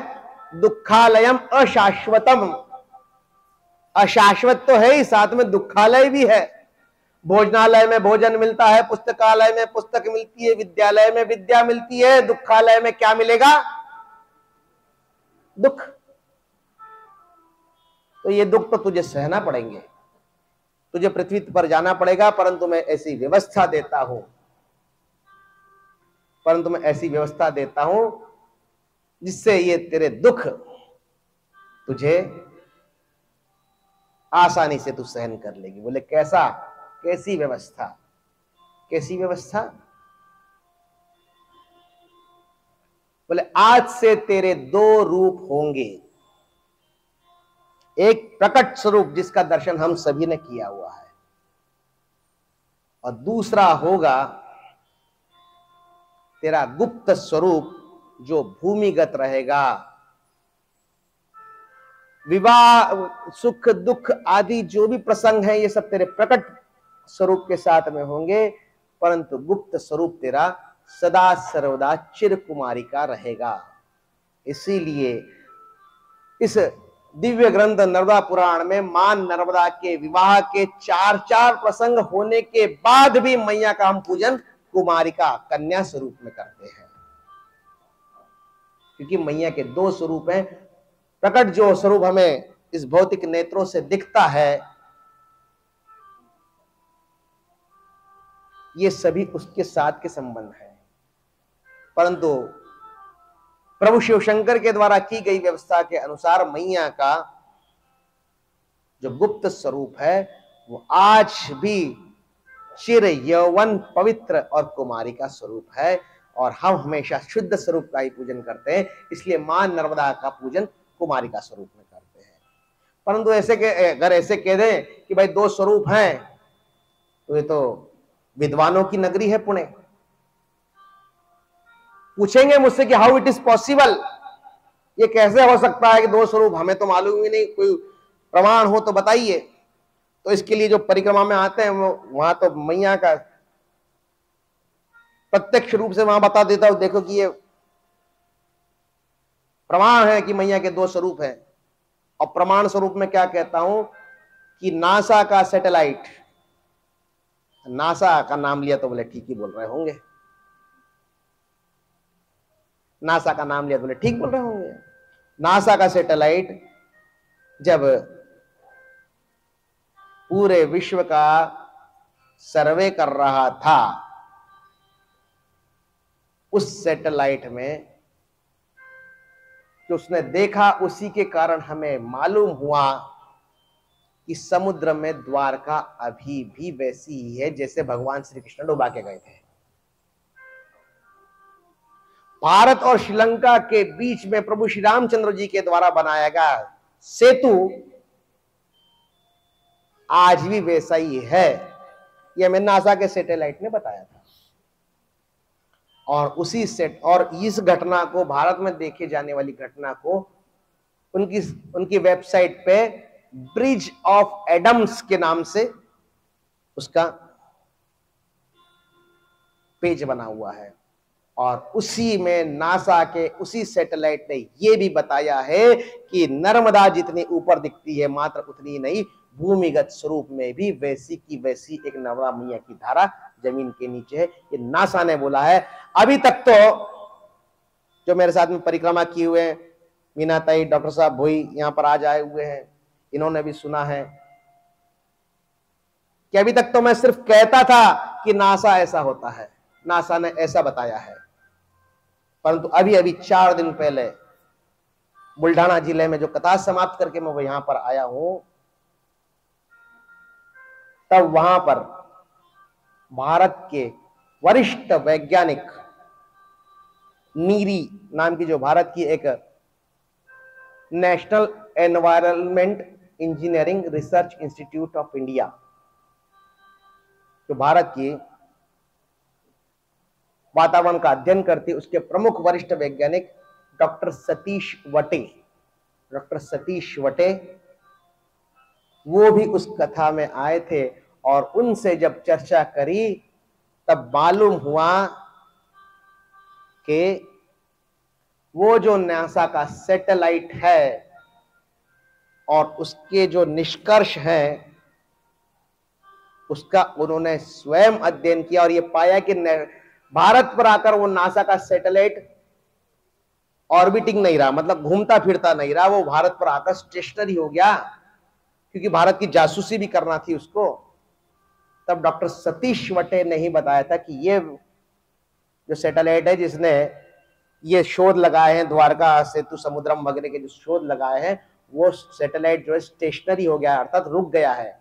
तब भारत के आक्षेप के कारण वो सैटेलाइट को फिर आगे बढ़ाया गया और उनके साथ में उस घटना पर पूरी तरीके से चर्चा हुई। रात को 1 बजे तक हम दोनों की चर्चा हुई, जिसके वो स्वयं और उसके जो निष्कर्ष हैं वो डॉक्टर सतीश वटे ने निकाले हैं। और आपने ये तो सुना होगा कि राम सेतु को तोड़ने का प्रयत्न पूर्ववर्ती सरकारों के द्वारा किया गया, परंतु सुप्रीम कोर्ट ने वो राम सेतु तोड़ने के लिए आदेश नहीं दिया। और उस आदेश नहीं देने के पीछे जो प्रमुख गवाही, जो प्रमुख एविडेंस है और प्रमुख साक्ष्य जिसका हुआ, जिसके कारण कोर्ट को अपना निर्णय बदलना पड़ा, ये डॉक्टर सतीश वटे वही वैज्ञानिक है। आपल्या महाराष्ट्राच्या भूमीतलेच आहेत, नागपूरचेच आहेत, ज्यांच्यामुळे सुप्रीम कोर्टला सुद्धा आपला निर्णय बदलावा लागला। आता 4 दिवसापूर्वीच त्यांच्याशी भेट झाली, बुलढाणा जिल्ह्यामध्ये जी कथा होती तिथे भेट झाली आणि बिल्कुल इतना आनंद हुआ कि जो बात मैं कहता हूं उसका समर्थन करने वाला अधिकारी व्यक्ति उससे कभी ना कभी मैया मिलवा देती है। ऐसा भगवान शिवशंकर ने समझाया कि तेरे 2 स्वरूप होंगे, मैया पुनः प्रकट हो गई और प्रकट होने के बाद क्या देखा कि यहां जो जोहिला के से धोखा प्राप्त हुआ तो सोनभद्र भी बड़ा उदास हो गया और वो भी द्रव स्वरूप द्रवित होकर अमरकंटक से पर्वत से निकला नद बनकर और पूर्व की ओर चला गया। और इस बार जब मैया प्रकट हुई तो बोले वो पूर्व की ओर गया है, मैं पूर्व की ओर नहीं जाऊंगी, अब मैं जाऊंगी पश्चिम की ओर। और एकमात्र भारत की ऐसी महानदी जो पूर्व से पश्चिम की ओर बहती है, अरब सागर, खंबात की खाड़ी, रत्न सागर में जाकर मिलती है। बाकी सारी महानदियां गंगा सागर अर्थात बे ऑफ बंगाल में जाकर मिलती है। उसका कारण यही है और इसीलिए मैया के 15 प्रमुख नामों में से आपको जो पुस्तिका दी गई है उसमें एक प्रमुख नाम है विदिशा, अर्थात विरुद्ध दिशा में गमन करने वाली। ऐसा ये सोनमुड़ा का स्थान। और फिर वहां पर आइएगा तो मुख्य जो नर्मदा मैया का जो उद्गम कुंड है, 24 मंदिर हैं, 24 मंदिर में से 17 मंदिर मैया के उत्तर तट पर है, 7 मंदिर दक्षिण तट पर है। बोले वहां तो दिखता ही नहीं उत्तर तट कहां है, दक्षिण तट कहां है, क्योंकि मैया की वहां पर गुप्त धारा है, मैया की वहां पर गुप्त धारा है, इसलिए वह हमें दिखता ही नहीं है। परंतु स्थानीय निवासी अमरकंटक में जब भी आप परिक्रमा यदि कर रहे हैं तो अमरकंटक में जब भी आप परिक्रमा में आप मार्गक्रमण करें तो स्थानीय निवासियों का अवश्य सहयोग लें, नहीं तो अन्यथा कब आप मैया पार कर जाओगे आपको मालूम ही नहीं पड़ेगा। वहां से थोड़ा बाहर आते हैं कोटि तीर्थ, उसे कहते हैं। कोटि तीर्थ के बाहर एक गौमुख है, गौमुख में से मात्र इतनी बड़ी बड़ी मैया देखी होगी, जिन्होंने अमरकंटक नहीं देखा उनके लिए बता दूं कि मात्र इतनी सी मैया की धारा, और उस गौमुख के पास में गांधी जी की प्रतिमा है, सिर्फ प्रतिमा है, बस इतना ही महत्व है। और गौमुख से जब मैया की छोटी सी धारा निकलती है तो हमारे मन में मैया के प्रति, देखो मैया कितनी छोटी सी एक सुंदर कोमल भावनाएं प्रकट होती है, और हम हैं परिक्रमा में, और उस कोमल भावना के प्रति हम क्या करते हैं कि मैया के गौमुख के जल का आचमन करना चाहिए। आचमन करने के लिए जाते हैं, आचमन में हम हाथ ऐसा रखते हैं, हमारी उंगलियां हो जाती हैं उत्तर तट पर, हम रह जाते हैं दक्षिण तट पर, अर्थात परिक्रमा शुरू होते से ही खत्म, शुरू होते से ही खत्म। आणि त्यानंतर मग काय, घरी चाललोय, घरी गेल्यानंतर लोक तीर्थप्रसाद मागतील, मैयाचं जल आपल्याला जे भेटायला देईल त्यांना पण द्यायचं, त्यांना आपण गौमुखाचंच जल देऊ असा आपला विचार असतो। मग काय करतो आपण, एक कुठली तरी बाटली शोधतो आणि बाटली भरून घेऊ, आणि त्या गौमुखाच्या धारामध्ये आपण बाटली भरायला जेव्हा जातो तेव्हा एक पाय इकडे, एक पाय इकडे, एक पाय उत्तर तटावर, एक पाय दक्षिण तटावर, शुरू होते से ही खत्म। ऐसी गलती हमें नहीं करना है। गौमुख का दर्शन जहां पर गांधी जी का प्रतिमा है वहीं से करना चाहिए, क्योंकि गांधी जी सबकी रक्षा कर रहे हैं। मैं ये बोल रहा हूं तो आधे लोग हंस रहे हैं। देखो साहब, चक्क सांगतो की तुम्ही गांधीजींच्या विचाराचे समर्थक असो किंवा नसो, काही फरक पडत नाही, परंतु जोपर्यंत गांधीजी खिशात नाही तोपर्यंत तुमचं जीवन चालणार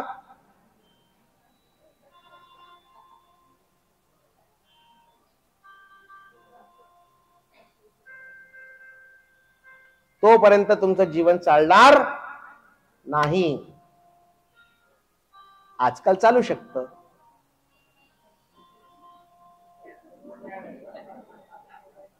आजकाल चालू शकतं,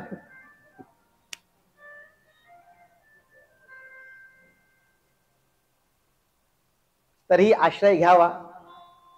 थोर लोक आहेत ज्यांच्या डोक्यावर केस कमी असतात, त्यांना सन्मान दिलाच पाहिजे। मलाही कमी होत चालली आहेत आजकाल। साखरे काका काकू जेव्हा आले होते 2018 मध्ये तेव्हा केस जास्त होती माझी, त्यांना माहिती आहे, आता कमी झाली। श्यामदादा पण होते तेव्हा केस, आता श्यामदादांची पण कमी झाली आहेत, माझी पण कमी झाली आहे। तिथून पुढे निघायचं। त्याच्यानंतर अत्यंत सुंदर असा कपिला संगम, कपिला संगम, एरंडी संगम, कबीर चबूतरा,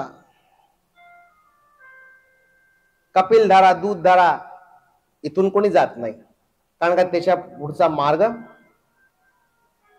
थोडासा कठीण आहे।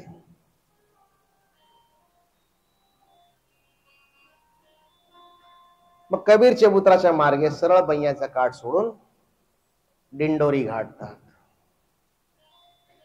दिंडोरी घाटामध्ये जातात। दिंडोरीच्या घाट पण दर्शन केलं नाही केलं, परंतु पुन्हा मैयाच्या काठाला सोडून, कारण का तिथे पण जंगल आहे, मुंड महारण्य आहे, तिथे पण कोणी जात नाही, दुर्गम जंगल आहे, खूप कमी लोक तिथून जातात। आणि सरळ रामनगर या ठिकाणी मैया त्यांना भेटते. कोणाकोणाला देवगावला सुद्धा मैया भेटून जाते आणि मैयाला दर्शन करतात. अर्थात आजकाल जे परिक्रमा करत आहेत त्यांनी माझी खूप सोय केलेली आहे. काय की 3-4 महिन्यामध्ये परिक्रमा करायचं म्हणजे हायवेनी जायचं. हायवेनी जायचं तर मैयाच्या तीर्थक्षेत्रांचे दर्शन कमी होणार.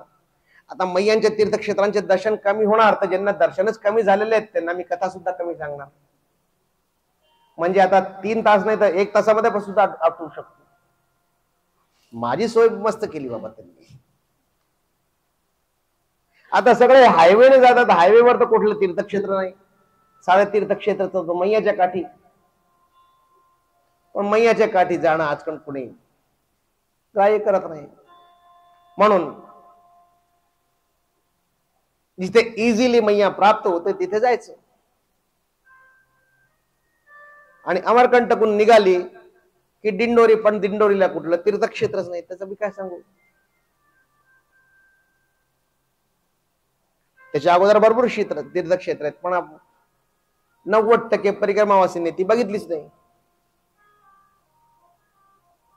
दिंडोरीहून निघून मैया जिथे सुलभतेने मिळते ते ठिकाण म्हणजे देवगाव. देवगाव बुढनेर नदीचा संगम. बुढनेर वृद्ध नीरा. आणि या ठिकाणी बुढनेरचं पात्र मैयापेक्षाही जास्त विस्तृत आहे. मैया तिथे छोटी आहे, बुढनेर मोठी आहे.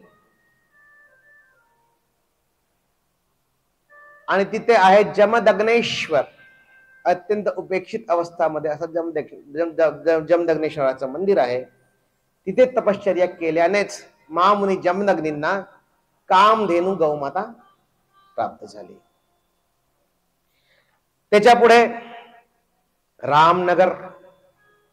रामनगरला सुंदर असा महाल बनलेला आहे आणि तो महाल बांधला महाराणी दुर्गावतीच्या वंशज महाराज हृदयशाह यांनी. तो महाल बांधला आणि शाह गढा मंडला वंश जो आहे राजवंश जिची स्थापना महाराणी दुर्गावतीने केली होती त्याच्या वंशजाचा गडामंडला वंशजांचा तो रामनगर. आणि रामनगरच्या मोती महालात गढावंश मंडला वंश शाहवंश याची संपूर्ण 52 पिढ्यांची संपूर्ण एक सूची तिथे लावलेली आहे. सुंदर अजूनही अवस्था उत्तम आहे. महाराणी दुर्गावतीने स्थापन केलेला गढामंडला. आता महाराणी दुर्गावती विषयी आपल्या महाराष्ट्रामध्ये खूप कमी माहिती आहे. परंतु आपण सर्वांना हे माहिती आहे की शेरशाह सुरी नावाचा एक मुघल बादशाह होता. ज्यांनी नाव ऐकलंय त्यांनी शेरशाह सुरीचं नाव ऐकलं त्यांनी हात वर करावं. शेरशाह सुरीचं नाव कोणी कोणी ऐकलंय. आणि ज्यांनी जनरल नॉलेज आहे चा प्रश्न विचारला जातात की ग्रँड ट्रंक रोड कोणी बांधली. ग्रँड ट्रंक रोड कोणी बांधली तर पट्टकन बनली तो शेरशाह सुरी. ग्रँड ट्रंक रोड म्हणजे कलकत्ता ते काबूल अशी रोड कोणी बांधली. शेरशाह सुरीने. हे सगळं आपल्या डोक्यामध्ये कचरा भरला गेलेला आहे. 5 वर्ष फक्त शेरशाह सुरीचं राज्य होतं. किती. त्यातलेही 3 वर्ष शहाजहाला काबूल पर्यंत हकलण्यात गेली. उरली किती. आता 2 वर्षामध्ये कलकत्ता ते काबूल हायवे ज्याला म्हणतो grand trunk road Nitin Gadkari तर बनवू शकतात पण शेरशाह सुरी नाही बनवू शकत.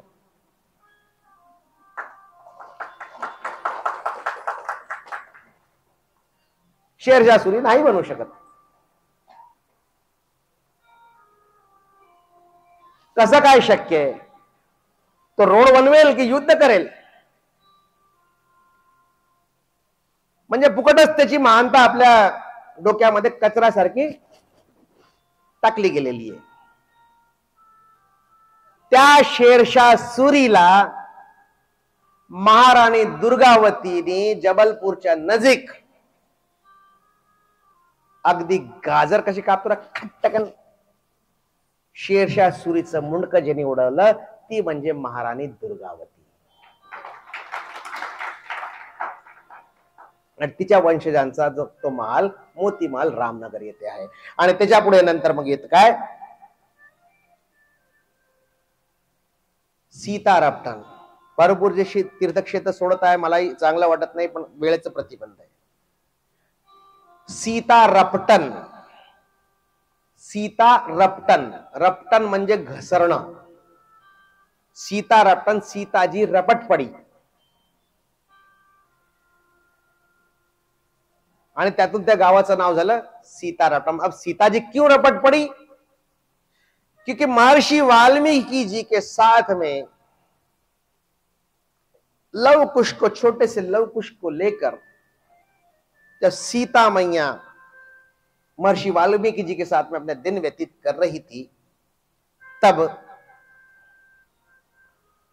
इस स्थान पर मैया के यहां इस तट पर महर्षि वाल्मीकि और सीता मैया कुछ समय के लिए रुके थे और यहां पर सीता मैया ने प्रण किया था कि मैं जब तक यहां पर हूं तब तक मैं प्रतिदिन ब्राह्मण भोज करवाऊंगी. ऐसा सीता मैया ने संकल्प लिया. तो जितने भी ब्राह्मण आते थे सीता मैया उन्हें बड़े प्रेम से भोजन करवाती थी. अब सीता मैया ने कितने ब्राह्मणों को भोजन करवाया इसका कोई प्रमाण तो बिल्कुल वहां पर पूछ लीजिए. सीता रपटन गांव के पास में नर्मदा मैया के किनारे से थोड़ी सी दूरी पर एक छोटी टेकड़ी है. छोटी मतलब ठीक है अच्छी हाइट होगी उसकी लगभग 100 फीट तो होगी. इतनी ऊंचा वो टीला है. गांव वाले बताते हैं कि इसे कहते हैं काला पहाड़. बोले इसे काला पहाड़ क्यों कहते हैं? बोले सीता मैया ने जब यहां पर ब्राह्मण भोज करवाया था तो उनकी उन ब्राह्मणों की झूठी पत्तलों का ये पहाड़ है. अर्थात आप कल्पना से कर सकते हैं कि सीता मैया ने कितने ब्राह्मणों को भोजन करवाया होगा. ऐसे ही एक बार पंगत चल रही थी. सीता मैया ब्राह्मणों को भोजन परोस रही थी और जब पंगत चलती है तो अक्सर क्या होता है पंगत में जो परोसते समय कुछ ना कुछ दाल हो चावल वगैरह थोड़ा बहुत वो परोसते समय नीचे भूमि पर ढुल जाता है. घी इत्यादि भूमि पर ढुल जाता है. ऐसे ही किसी पदार्थ पर सीता मैया का पैर पड़ा और सीता मैया फिसल गई और गिरकर जमीन पर थोड़ी सी झुककर जमीन का देखिए कितनी जल्दी से घटना होती है कि पैर फिसला आदमी फट से 1 सेकंड से भी कम समय में आदमी जमीन पर गिर जाता है. जैसे ही सीता मैया का पैर फिसला उसी क्षण मां नर्मदा वहां प्रकट हो गई और यूं हाथ अड़ा दिया. बोले हे सीते अभी तेरा जमीन स्पर्श का समय नहीं आया है. मात श्री नर्मदे. इसलिए उस गांव का नाम है सीता रपटन. असं करत करत आपण आलो महाराजपूरला. म्हणजे ज्या महाराज हृदयशहांचा मोती महाल रामपूरला आहे त्यांनीच नर्मदा मैयाच्या दक्षिण काठी मंडला जिल्ह्यामध्ये त्यांनी आपला दरबार लावला आणि महाराज इथे आले म्हणून गावाचं नाव काय आलेलो आहे. आपण परिक्रमा करत आहोत. परिक्रमा केल्यानंतर मग काय होतं हात पाय तर दुखतातच सुजतात पायाला फोड सुद्धा येतात आणि असं वाटतं की बाबा कुठला ताप सगळं सोडा निघा घरी. परंतु तो ताप झाला का तुम्हाला? तो ताप झाला का? कारण गेलो पहिल्या दिवशी संकल्प केला आणि संकल्प करताच आपण काय विचार केला आजच 40 किलोमीटरचा टप्पा गाठायचा. आप का हो आजच एकदम वेगळं 40 दिवसाचा टप्पा? अरे मी 3 महिन्यापासून प्रॅक्टिस करतोय, रोज सिंहगडचा चढतोय, पार अगदी माणिक बागेतून पायथ्यापर्यंत नाही, वरपर्यंत रोज ट्रेकिंग माझं चाललंय.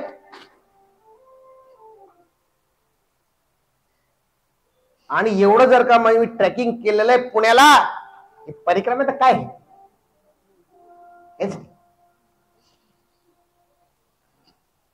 आव वारी निघते, माऊली तर 4 दिवसांनी येतात, मी अगोदरच पंढरपूरला पोहोचून जातो.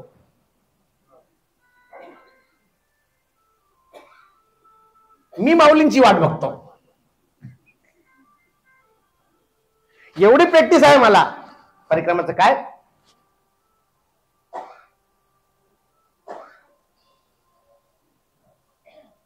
असेच एक पुण्याचेच सज्जन परिक्रमा करत करत करत करत परिक्रमा ओंकारेश्वरून सुरू केली. तसंच कैवल्यधाम आश्रम जे माझं मैयाच्या काठी निवासस्थान आहे, उत्तम आहे, माझ्या वडिलांनी स्थापित केलेलं आहे, ते ओंकारेश्वर पासून मात्र 17 किलोमीटरवर आहे. परंतु परिक्रमेच्या नियमाने आपल्याला मैया ओलांडता येत नाही, म्हणून परिक्रमेच्या दृष्टीने ते ओंकारेश्वर पासून 900 किलोमीटर आहे. संपूर्ण फिरून यावं लागतं, समुद्राचा वळसा घेऊन यावं लागतं. तर ते जवळपास 1.5 महिन्याची आश्रमावर आले. आणि आश्रमावर आले आमची आई पुण्याची, आणि पुण्याचं जर कोणी आलं, आहे की नाही श्यामदादा?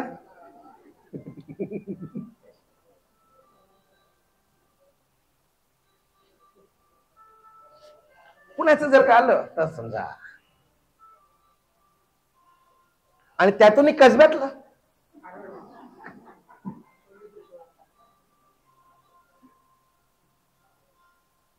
आले पुण्याचे सज्जन. आई प्रसन्न झाली, बसा बसा. आणि ही जे सिद्ध बनी बनाई भोजन, याची सवय सुद्धा नर्मदा काठच्या लोकांना, पुण्याच्याच लोकांनी लावली. नाही खरंय. कसं आहे म्हणजे, मी आता आपण त्याला म्हणतो की सिद्ध भोजन वगैरे आपण घेतो, असं आहे तसं आहे, कसं आता सगळं त्याच्यामध्ये पण बोलायला लागलंय. सिद्ध भोजन करायला नाही पाहिजे, स्वयंपाक करायला पाहिजे. आता थोड्या वेळाच पूर्वी म्हटलं, पण ही सवय सुद्धा पुण्याच्याच लोकांनी लावली. का?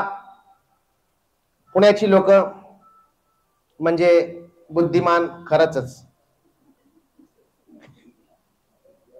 खरंच जिज्ञासू प्रवृत्ती, प्रत्येक व्यक्तीला चाक्षणपणे जाणून घेण्याची ही वृत्ती, अत्यंत सुंदर व्यक्ती मनुष्याने तसंच असावं. भलेही आपल्याला कोणी काही बोले तरी तसंच असावं, तसंच असावं, काही चुकीचं नाहीये त्याच्यामध्ये. कारण काय, ठळकपणे पाट्या लावल्याशिवाय कोणाला कळतच नाही आजकाल. तसंच असावं, चुकीचं काही नाही करत, चुकीचं काही नाही करत. काय ज्यांना जे काय बोलायचं ते बोलू द्या, पण तसंच असायला पाहिजे. प्रत्येक गोष्टीला, प्रत्येक वस्तूला बिलकुल अगदी चोखंदळपणे बघण्याची जी प्रवृत्ती आहे, कधी कधी ती आपल्याला त्याच्यावर बाहेरची लोक का असतात, त्यांच्यामध्ये तेवढी बुद्धिमत्ता नसते. म्हणून जे बरी असू द्या, पण ती आपली एक वृत्ती आहे, आणि ती वृत्ती प्रत्येक मनुष्यामध्ये सदोदित असलीच पाहिजे, असलीच पाहिजे. अशी जिज्ञासू प्रवृत्तीचे ज्ञानी पुण्यातले लोक, त्यांनी अगोदर परिक्रमेला यायला सुरुवात केली.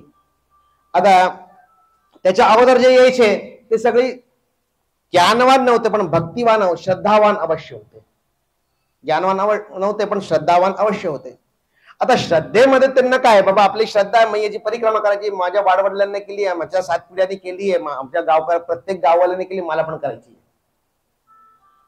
म्हणजे त्याच्यामध्ये ज्ञानाचा, जिज्ञासाचा कुठेही भाग नाही.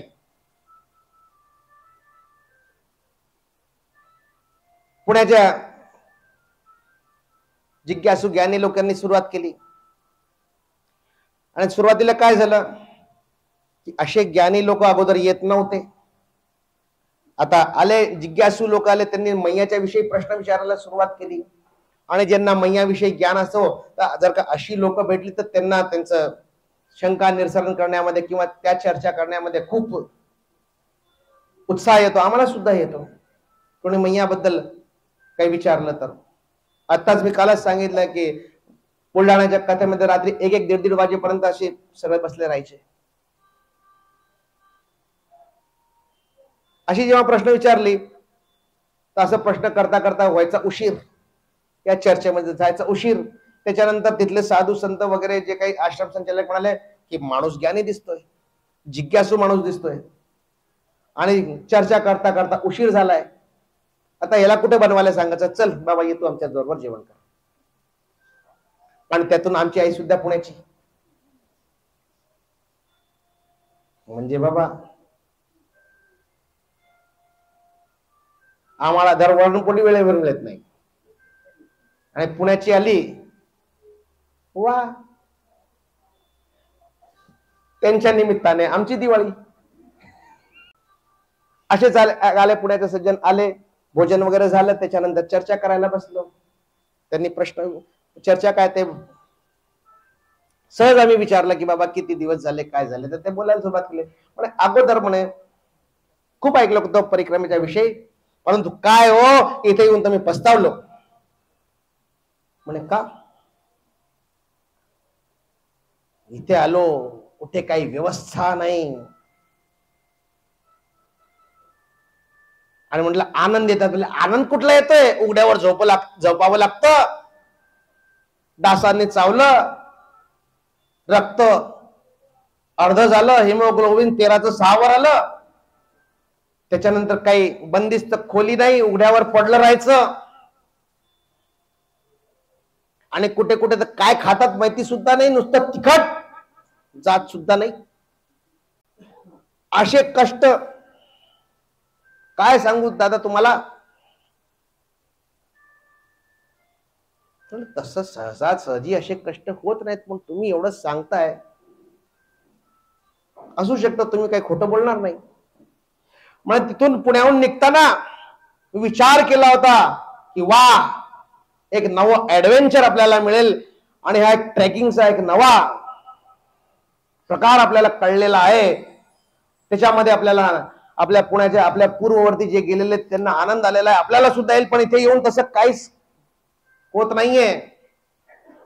दादा आता तुम्ही चुकले, आता तुम्ही चुकले.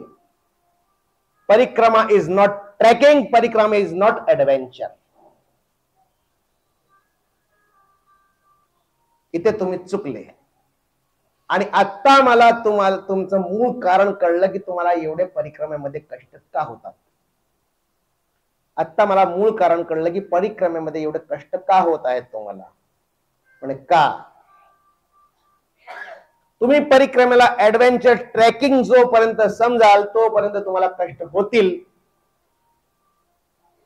आणि ज्या दिवशी तुम्ही परिक्रमेला मैयाच्या भक्ती स्वरूपामध्ये स्वीकार करा, ज्या दिवशी तुम्ही सुरुवात केली त्या दिवशी तुमचे सगळे दुःख नाहीशे होतील. म्हणजे भक्ती कशी करायची माहिती, मग जिज्ञासू तर होते, पुण्याचेच होते, बुद्धिमान होते. आता म्हणे चला ठीक आहे तुमचं ऐकतो. म्हणे आता भक्ती कशी करायची मैयाची, जी काही पद्धती होती म्हणे असं तुम्ही करा, काही मंत्र वगैरे त्यांना पूजा पद्धती, आणि तुम्हाला मैयाला पाणी नाही जल म्हणा, तुम्ही तिला नदी नाही मैया म्हणा, तिच्यावर थोडस प्रेम तर करून बघा, तिच्याकडे थोडस जाऊन तर बघा प्रेमाने. अशी आमची चर्चा झाली. त्याच्यानंतर जवळपास 2 वर्षांनी मला माझा पुण्याला यायचा योग घडला. त्या सद्ग्रस्तांना कळलं की मी पुण्यामध्ये आलेलो आहे. आता त्याच्यानंतर ते तिथून दुसऱ्या दिवशी निघून गेले. त्याच्यानंतर कधी त्यांनी परिक्रमा पूर्ण केली, काय झालं तर त्याच्याबद्दल आमची चर्चा झाली नाही. 2 वर्षानंतर इथे आलो, त्यांना कळलं की मी इथे आलेलो आहे. त्यांनी मला फोन केला, पण दादा तुम्ही पुण्याला आलेत? म्हणजे हो, आज संध्याकाळचं जेवण माझ्याकडे. आनंदम. पुण्याचं जेवण तर चला. संध्याकाळी गेलो तर संपूर्ण ताट भरलेलं, म्हणजे तेच 3-4 चटणी, 2-3 लोणची, पुरणपोळी, पापड, कोडाया वगैरे हे ते संपूर्ण ताट भरलेलं. दिसायला खूप चांगलं होतं. आता काय झालं की आमच्या तिथे घरी आमचं सगळं कुलधर्म कुळाचार वगैरे तिथेही चालतो. तर तिथे आपले महाराष्ट्रीयन ब्राह्मण परिवार कमी. आता अशाच एखाद्या कुलधर्माच्या दिवशी काय झालं की आपल्या महाराष्ट्रीयन ब्राह्मण कोणी भेटले नाही, म्हणून मी आमच्या तिथे मित्र होते तिथले स्थानिक ब्राह्मण, त्यांना सांगितलं की भैया आज हमारे यहाँ जोड़े से भोजन करने के लिए आ जाना. ते आले. झालं बाबा. परत 2-3 महिन्यानंतर कुठला तरी कुलधर्म कुळाचार आला. परत आई म्हणाली की बघ रे बाबा कोणाला बोलवायचं सवाष्ण, कुठलाही शोधायला जाऊ, तो आला होता त्यालाच परत बोलून घ्या. त्याला फोन लावला की बाबा ये, म्हणे नाही यायचं. म्हणे काय, अरे तुमच्याकडे एवढं ताट वाढतात ते खायचं की बघायचं, ते खायचं की बघायचं. असं ते संपूर्ण असं ताट ते सजवलेलं होतं. आनंद झाला. पुरणाची पोळी आणि ते पुण्याची, आणि बरोबर उकडीचा मोदक. वा, आनंदानं सगळं मिळालं. जेवण झालं. मुखवासार्थ पुंगी तांबूल फल सुद्धा आलं. पूर्ण षोडशोपचार जेवण झालं बाबा. त्यानंतर म्हणाले दादा तुम्ही कधी कधी तुमची परिक्रमा पूर्ण केली, काही कळलं नाही, काही झालं नाही. तुम्हाला भेटल्यानंतर मी माझ्या दृष्टिकोनात परिवर्तन केला. त्या दिवसानंतर मैयाचं ते दिव्य स्वरूप एक एक दिवस असं वाढत दिसायला लागलं. आणि त्या दिवसानंतर मैयाने माझी इतकी काळजी घेतली, इतकी काळजी घेतली, इतकी काळजी घेतली की विचारूच नका. आणि त्याच्यानंतर जे आनंद उत्सव परिक्रमेचं सुरू झालं त्याला सांगताच सोय नाही. परिक्रमा म्हणजे ट्रॅकिंग ऍडव्हेंचर नाही, हे जेव्हा मला कळलं आणि मैयामध्ये प्रीती जेव्हा उत्पन्न झाली, आणि ज्यांची मैयामध्ये प्रीती उत्पन्न झालेली आहे, ज्यांना मैयाशी प्रेम झालेलं आहे, असे अनेक जण या सभागृहात बसलेले आहेत. त्यांना विचारा की ज्याची मैयामध्ये प्रीती आहे त्याचं लाड मैया किती करते, किती लाड करते. असं करत करत महाराजपूरला आपण आलेलो आहोत. सांगायचा उद्देश म्हणजे इथपर्यंत आले, पाय दुखले, सगळं काही झालं, परंतु परिक्रमा सुरू करताच 30-40-50 किलोमीटरचं लक्ष ठेवायचं नाही. सुरुवातीला फक्त 12 दिवस, किती दिवस, 12 दिवस चालायचं, किती, फक्त 4 ते 5 किलोमीटर. आणि त्यानंतर जी काही सुविधा मिळेल, जे काही जिथे जशी व्यवस्था मिळेल त्याच्यामध्ये निभाव करायचा. आपली कुठलीही इच्छा तिथे ठेवायची नाही आणि फक्त 4 किंवा 5 किलोमीटर पुढे जायचं. असं करत करत जर का तुम्ही 12 दिवस मैयाच्या काठी काढले तर त्याच्यानंतरची परिक्रमा एवढी सुखकर होते, आनंद येऊन जातो. असं करत करत आपण पोहोचलेलो आहोत महाराजपूर. महाराजपूर सुंदर उत्तम स्थान आहे. निवासाची सर्वोत्तम तिथे सोय आहे, सगळ्या उत्तम सोयी आहेत. माझे मित्रच तिथे बघतात, व्यवस्था सगळे ओळखीचे आहेत. काही त्रास झाला तर मला फोन करा, पण तशी गरज पडणार नाही.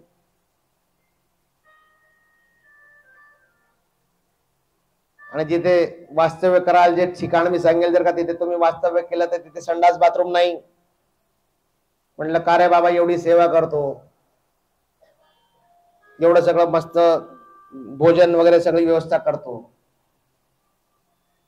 तर हा हॉल एवढा तू बनवलेला आहे, याच्यामध्ये दररोज 25, 30, 50 परिक्रमावासी सांगतात, एवढी तू व्यवस्था करतो, एक संडास बाथरूम तर बांध रे.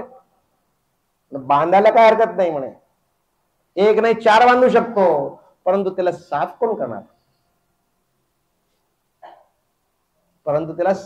करणार? म्हणून राहू द्या, बाकी सगळी व्यवस्था आहे. संडास बाथरूम मी त्याला म्हटलं, अरे तुझ्याकडे नसतील पैसे तर मी देतो बाबा तुला. पांडुरंग, आरतीची तयारी होती, तोपर्यंत आपण थोडस भजन कीर्तन करूया.